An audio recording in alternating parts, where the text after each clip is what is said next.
I feel fine with the Venus, Mars square, Jupiter, Saturn. The Venus square Saturn dawned on me. There's a lot going on, but that is stress financially.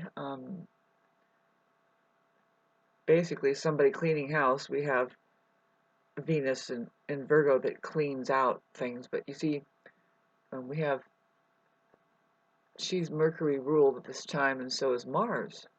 Both Mars and Venus are doing a dance and doing a square, and they're both Mercury ruled. And then, but we look at Mercury, and it happens to be going backwards, but not before touching a little bit with Virgo, which was able to see into information fields within our microcosms. It's about our microcosms, um, to maintain an inner peace somehow. The outer world and all of its suggestion from day one is like designed to distract us away from finding our inner peace. And I'm not kidding. It's like, no, we don't get that involved with anything unless it's to guide us deeper into meditation. How about that? And if we can't meditate, then stop doing it. I know that sounds ridiculous, but because the whole world is not fashioned for a holistic experience of life in which we can begin to, I don't want to say like relax and get into a comfort zone. I more mean like what the Aries thinks is relaxation, which is just like this, get on the edge of your life, more like the leading edge of the universe. Just hopefully we can be all we can be, which is this moment now. And so anyway, how are you doing? Thanks for listening to all this. I don't have much to say. Here I'm finding it miraculously calm because, well, not because, but what I mean is, well, I'm being called to just stay still. I've been trying to heal for sure. It's to stay away from being degraded so bad, right? Seems like the planet here is a place to degrade the soul, if there is a soul. People are so skeptical about the afterlife, you know, and I've looked into it, and I vaguely remember a lot of things as far as everything. And I'm here to tell you that the afterlife is now. There is no before or after, but now is the only life that you'll be experiencing, and therefore there isn't anything after or before. I don't know how to get into it, but this is a fact that I uphold in my area, which is, when I say my area, I think it's the whole entire Western Hemisphere, that I'm a representative of our real lives, which is the life, the living body of Christ. The sun's about to rise. It's a beautiful time of day. It's the most favorite time of day, but every time of day is the most favorite. In fact, there is no time of day unless it's your now that you are breathing into. But I'm here to tell you, babes, the days have turned interesting. I think I saw this last year and the year before and the year before that.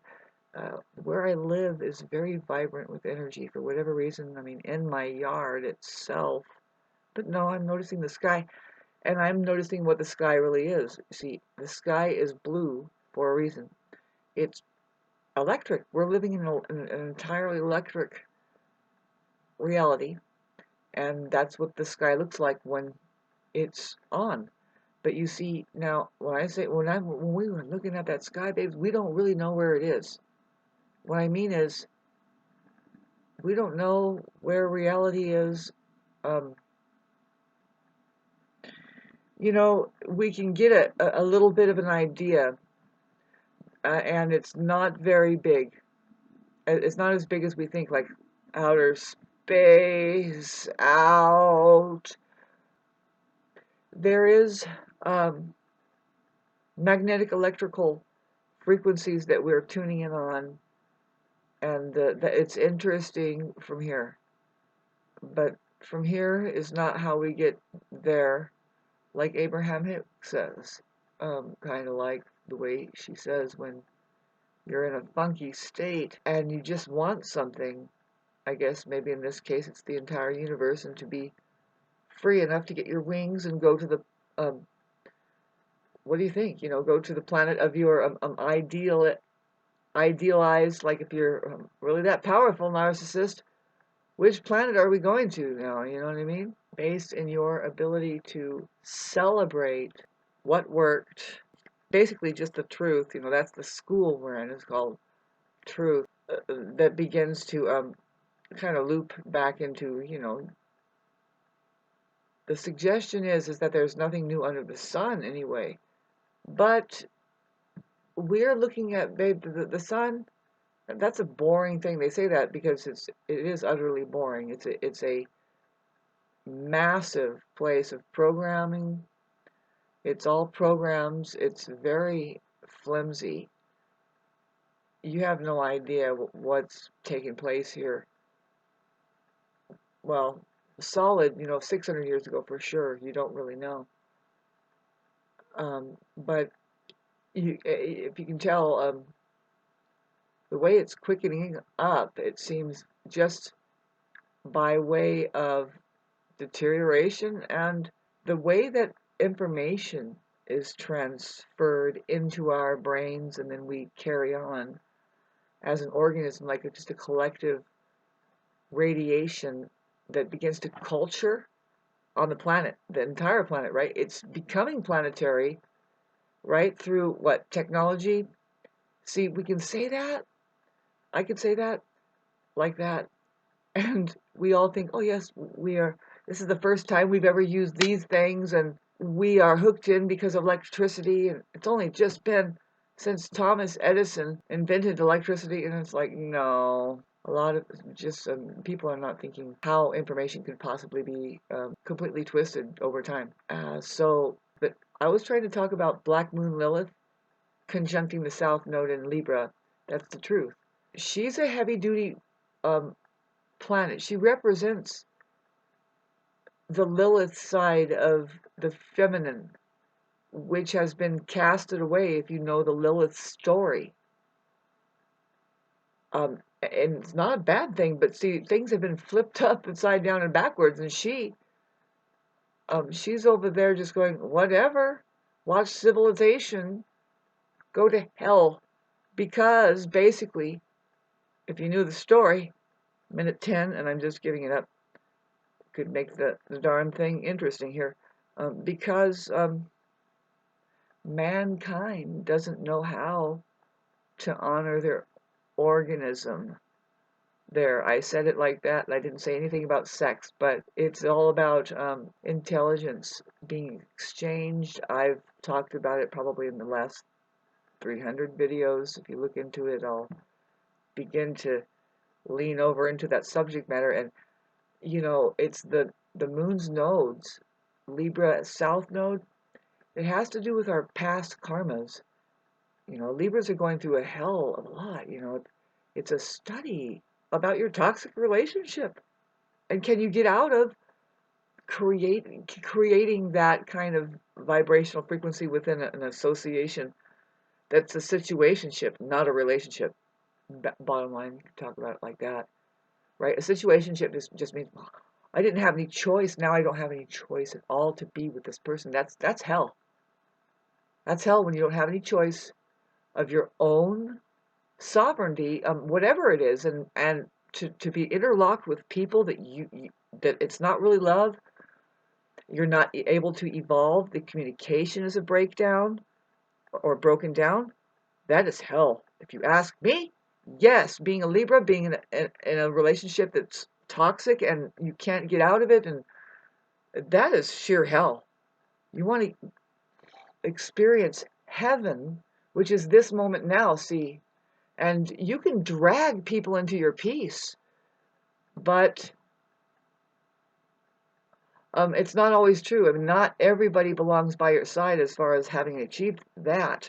I'm telling you, what I'm trying to say is that um, it's much more intricate, right, than um,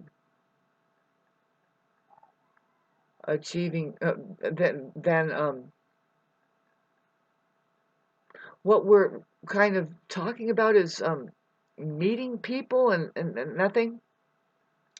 See, I'm the Aries rising. The North Node is on the in Aries, and we are trying to encourage people of their independence. But it's time for us to reach out for help and be less independent, which is kind of a trip between the Aries and the Libra people. If you know anybody associating like that, of course, I have that within me going on. It's a lot of motion. My Aries rising, the Aries weeds out a lot of the bullshit for humanity. If we can just let Aries shine, which now let's talk about Chiron, the wounded warrior over there. I'm in Aries right now. Um, is it conjunct the moon's nodes? I have to look at what degree they are. I don't know if that's an exact conjunction, but it's certainly there in the same sign with each other. And I don't hear much about that, but that's wow. You know, Aries has been going through so much, but if we can survive it, see, it's really talking about the whole entire human organism.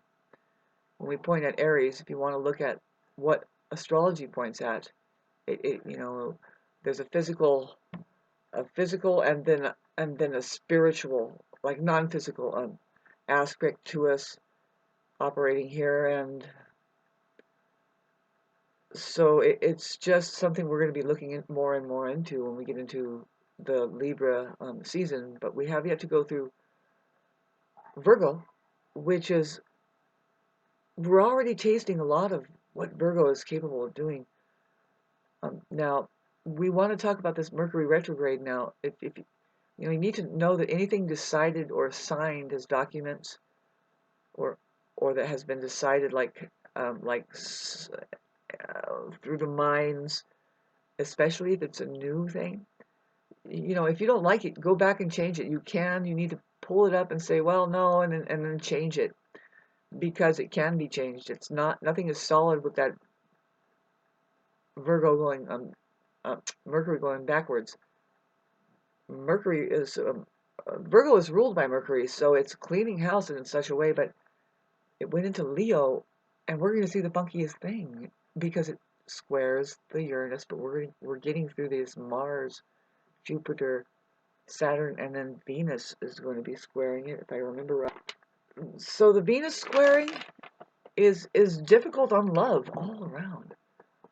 So if you're a Venetian person, or you know you love your love, it's kind of it hurts a little bit, but you see, there's growth that needs to happen. What we mean by that a lot of times is, you know, you're going through growing pains, you're shedding your skin, you're you know, I made some other videos, and I don't know if it's getting up or not, or I'm putting it later or what, but I wanted to talk about the nature of love, about surrendering and letting go, you know, and we're going to start, we need to have to, you know, for sure, we have to be able to speak for ourselves here. And so it's hard to tell what to do. But right now, all of mankind, and see, the most active part of the organism, which has done so much work and actually knows it's way ahead of itself, and it has covered a lot of bases. Now we're talking about Mars and Gemini conjunct Jupiter. square Saturn needs to slow down. It's just staying still and saying, there isn't much more I can do at this moment. Um, while the Mercury is going retrograde, particularly, really, um, to let this show play out. Let the stitched up dummies start trying to control our minds, I guess, on a collective scale, because that's kind of what happened last time. It was square to Uranus. It was just after that we had the political show with Trump, and then how everything had to change around, and who knows? It's just, I think a lot more people are ignoring it. So they can't beef up security in such a way that everybody, that they think they can, that they'll get everybody to participate in. I don't know. I think I live in the mountains, and I just am privileged that way. I choose to. I don't want to get involved with the world. Fuck the world. Hi. Well, how are you? Well, we're heading zipping right along through August, and by the time it's the 27th, see, we have an auspicious thing happening at 27 degrees. We have the sun there. It squares to Uranus at 27, and then another 27 square by Uranus, by Mercury happens today. Well, it happens Sunday. Today's the 27th, Saturday. It's a very special day today. It's just to relax here today, if you can. There's going to be a lot of vibrations coming up. It's happening now. It's happening now, and the thing is, go to love. You have to break through into love.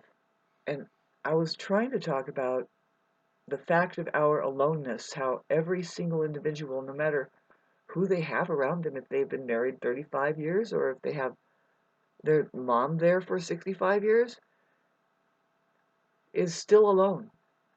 Each and every one individual has a lone journey. And that's important to get that situation get that situated within ourselves. See, we are all going through something, particularly right now for me, that I won't be able to articulate later on. See, we need to make breakthroughs. We are in the middle of deciding. We are in the middle of watching the heavens pull us up, basically. We didn't fly off the face of the earth. Do you still have your breath? See, it's a matter of gratitude for people. We're in the middle of finding out what's valuable to us, for sure, with the Uranus being vibrated. Uranus is there in the background in Taurus saying, you better figure all of this out on an earthly level, on the level of your own capacity of your microcosms, what you have available to you within and without. Can you simply become a space that you can just enjoy a cup of tea? Do you have the tea? Do you have a tea garden? And because we might be heading into a time, we never know, that the main thing about a lot of the crises that they might be causing, which there is earth changes that are going to go on, that can be major in any area, and that causes people to have to start finding out how to live in your microclimatic situation, what's available to you as far as your ability to do that. To tell you the truth, has nothing to do with out there. I mean, do you have a little emergency storage of food, and do you at least psychologically practice how to camp out? Because where I live, I know, because see, I was born and reared in Anaheim, California, and there's Whittier, California, and they had a 7.2 earthquake there. And that city was changed forever, right in front of my face within just seconds of it shaking. And I was there when it happened, right on the epicenter of a 7.2. And that, they call it liquefaction of the ground for a reason, because it just turns into an ocean of waves in front of your face. And a lot of buildings were knocked off a foundation.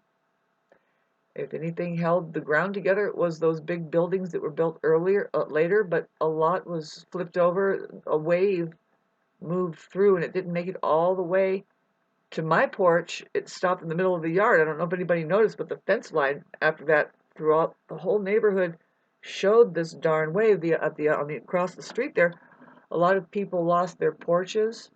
A lot of homes were destroyed. The place was built in, the beautiful uptown um, Whittier, which is the same town that, see, my high school, I love saying this, just a block away from my house was the same high school that Back to the Future was filmed at. So I love talking about that. Everybody knows about that film. The original Back to the Future movie was filmed at my high school. My point is that you could, I learned so much about my surroundings as far as how flimsy, and I did not want to walk into another structure because I was so frightened. That earthquake frightened my little ass. I was so frightened about the structures, and I began to realize, because when I went up here and visited up here, on granite is different. Not that it's not going to shake and screw up. See, the main thing that you're afraid of is the man-made things that are built. Thanks for listening to this.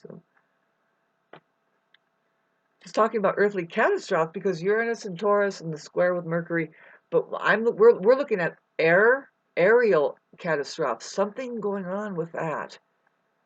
Like they will announce something, it's the error. We would want to talk about the aerial ongoing catastrophe that is the aerial situation.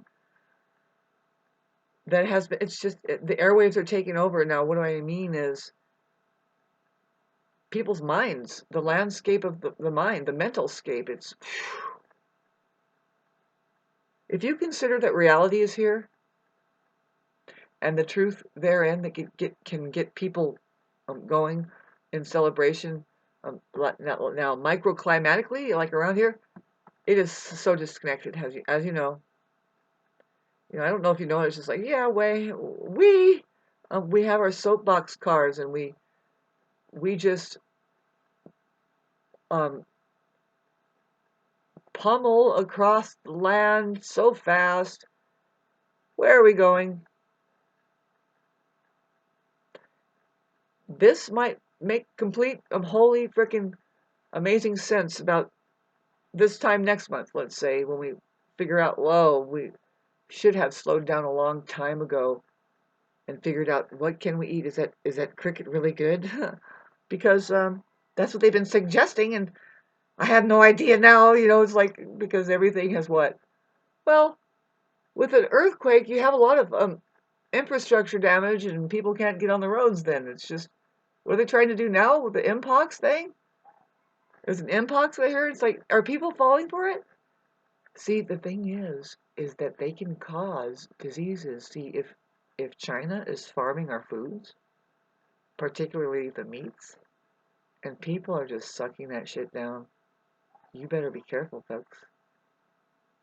I quit eating meat like 10 or so years ago. I had to, because I'm here to tell you firsthand, man. No, I used to love it, but it's changed. It's not the same. You should be raising your own, or making sure you know the farmer, and looking each other in the eye, and you can see the little chicken walking around, or the little pig walking around, and that it's healthy.